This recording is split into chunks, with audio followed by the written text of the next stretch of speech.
అంటే రేవంత్ రెడ్డి గారు మీరు ఏం సంకేతం ఇస్తా ఉన్నారు తెలంగాణ పోలీసులకు, తెలంగాణ ప్రజలకు? అంటే నేను ఎట్లయితే తిడుతున్నానో మీరు కూడా పోలీసు వాళ్ళని అట్లనే తిట్టండి, మీరు కూడా అట్లనే తిట్టండి పోలీసు వాళ్ళని మీరు సంకేతం ఇస్తున్నారు. మిమ్మల్ని చూసుకొని మీ మంత్రులు, మీ ఎమ్మెల్యేలు అందరు కూడా ఇవాళ పోలీసు వాళ్ళని తిడతా ఉన్నారు, ప్రభుత్వ అధికారులను తిడతా ఉన్నారు. లేకపోతే ఏం భాష అంటది?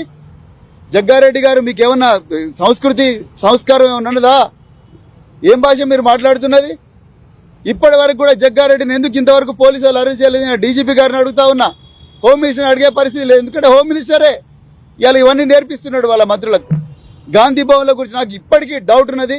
చాలా మంది కాంగ్రెస్ నాయకులు గంజాయి దాగొచ్చి రోడ్ల మీద ఈ విధంగా ప్రభుత్వ అధికారుల మీద దుర్భాషలు ఆడుతా ఉన్నారు. లేకపోతే ఎట్లా ఆయన మాట్లాడతాడు?